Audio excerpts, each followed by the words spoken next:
Bonjour à toutes et à tous. Je vais continuer un petit peu sur le même format avec un thème majeur qui va être donné par les cartes divinatoires d'Algariel. Donc là, on a la balance. La balance.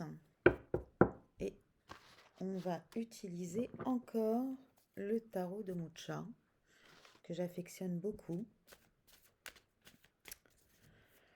Vous allez finir par en avoir marre que je vous dise ça. Alors, la balance, l'équilibre. Bon, avec la balance, mais il y a aussi donc cette épée. Hein. Donc, c'est un peu comme si se rendre justice après un combat. Hein. Il y a l'idée peut-être un petit peu d'un combat pour trouver l'équilibre. Mais c'est avant tout l'équilibre. Hein. C'est avant tout la justice, voilà. Mais il peut y avoir effectivement, avant de retrouver l'équilibre, un combat, qu'il soit intérieur, qu'il soit orienté vers les autres, hein, où il faut trouver sa place, affirmer sa place. Et ça peut être parfois, ça peut ne pas être évident. Voilà. Alors, qu'est-ce que nous avons ?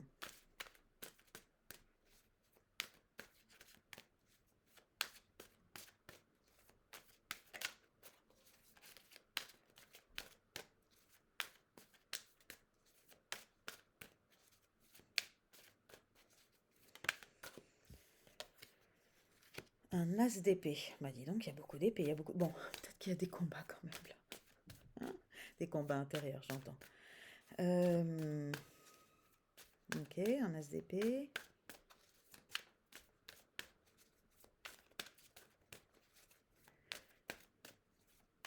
Une dualité. Une reine de denier. Ah, victorieux. Ou échec. T'es à l'endroit quand même, j'espère. Le 6 de bâton, est-ce que tu es à l'endroit? Oui, ok. Une victoire. Donc une victoire, oui, bon. Alors, très probablement, vu les cartes, toi, ma reine de denier, tu es à l'endroit. Non, hein, ouais. Ok, donc il y a eu quand même il y a eu un combat, hein. Il y a eu une difficulté majeure. Alors, là, pour le moment, je vais parler intérieurement parlant, mais ça peut être aussi des conflits avec son entourage, hein, vu qu'on a la reine de denier, donc on est vraiment... Et les épées, on est quand même sur de la matière. Hein. Donc, il peut y avoir une dualité. Et puis, alors, il y a la victoire, le 6 de bâton.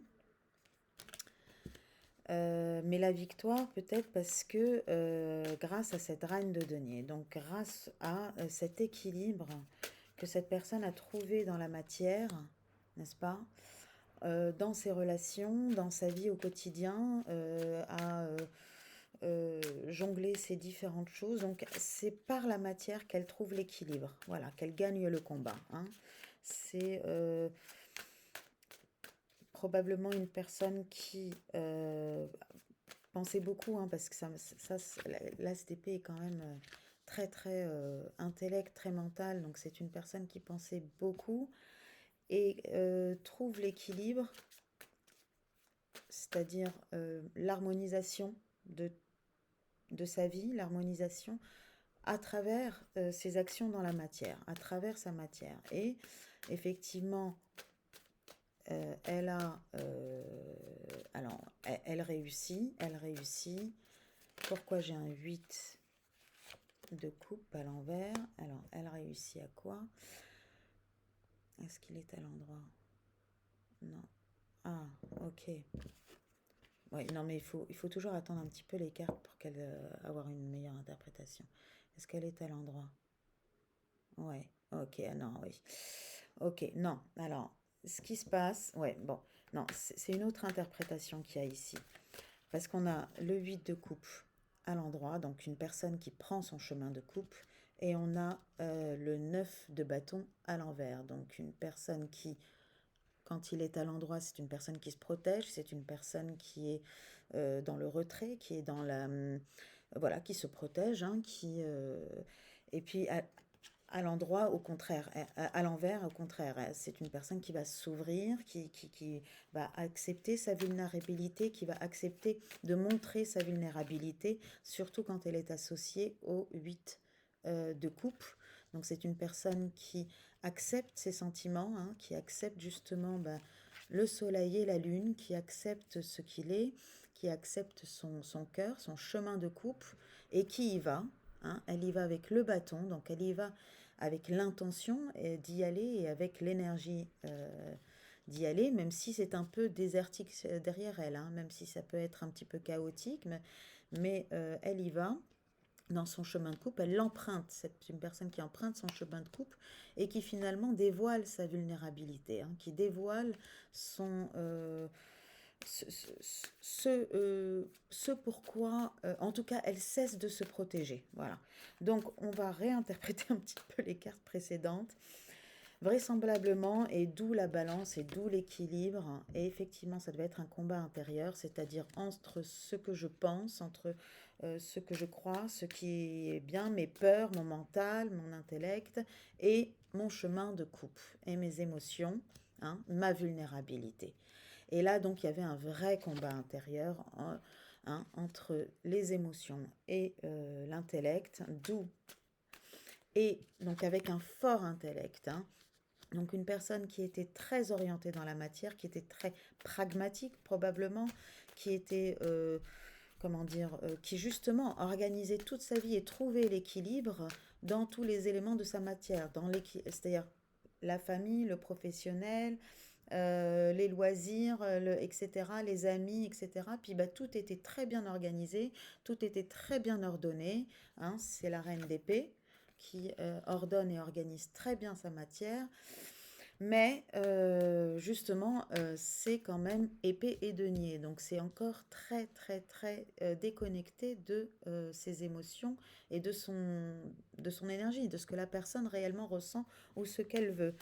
Et avec donc le 6 de bâton, on a la victoire. La victoire sur quoi là, c'est une personne qui emprunte, ça y est, son chemin de coupe, qui accepte ses émotions. C'est une personne qui écoute, en tout cas, qui est dans l'écoute de ses émotions, qui est dans l'écoute de ses émotions et qui choisit hein, intentionnellement aussi d'emprunter ce chemin-là, même si c'est encore un 8 de coupe, on n'est pas encore dans un épanouissement, mais c'est déjà un premier pas. Voilà. Hein, et on voit bien le personnage commence à marcher. C'est un premier pas vers son chemin de coupe. Et donc, c'est une personne qui est amenée à dévoiler sa vulnérabilité, à dévoiler justement, à ne plus du tout être dans ce schéma-là. Voilà, ne plus du tout être dans ce schéma-là, très mental, très rationnel, très expliqué, très, comment dire, causal, très stratégique, très pensé, très etc. Ce qui est nécessaire aussi. Hein. Je ne suis pas du tout, pas du tout en train de critiquer ou en train de dire que le mental, faut tuer le mental. Hein. Il faut tuer l'ego, pas du tout, du tout, du tout. Mais par contre, effectivement, c'est une personne qui avait été probablement amenée à comprendre qu'il ne pouvait pas non plus y avoir d'équilibre sans son chemin de coupe. Que si elle n'était pas dans son chemin de coupe, qu'elle ne pouvait pas en tout cas, qu'elle devait cesser hein, de se protéger, voilà, de ses émotions, de son chemin de coupe, etc. Alors, est-ce que je vais avoir une autre, parce que là, on a quand même pas mal d'informations. Alors, une dernière carte. Oh, bon. Oh, ça sympa. Bon, allez, deux cartes, je les garde. Je ne vais même pas regarder si elles sont à l'endroit ou à l'envers. Donc, on a très belle chose, n'est-ce pas? C'est l'harmonie. Voilà, le 4 de bâton et l'harmonie du couple. L'harmonie. Alors là, pareil, si c'est juste par rapport à la personne, ça peut être l'harmonie de nos deux polarités, donc yin-yang, de ces deux complémentaires, mais dans tous les cas, c'est l'harmonie de deux complémentaires. Donc si c'est un couple de deux personnes, nous avons pour créer cette harmonie entre ces deux personnes-là, c'est-à-dire qu'il est totalement insuffisant, et on peut le comprendre tout à fait, qu'il est totalement insuffisant de n'observer que sa matière pour atteindre une harmonie avec une autre personne. Ou en tout cas, pas dans le sens amoureux. Dans le sens amoureux, il est nécessaire de s'ouvrir, il est nécessaire, pardon, hop, il est nécessaire de s'ouvrir, hein, et de montrer aussi, c'est sa part vulnérable, émotionnelle, et il est nécessaire surtout d'emprunter un chemin de couple. Voilà. Donc, sur ces deux belles cartes de fin, je vous souhaite une bonne fin d'après-midi, ou une bonne fin de journée, ou une bonne soirée. Et puis, je vous dis à très bientôt. Merci pour votre écoute.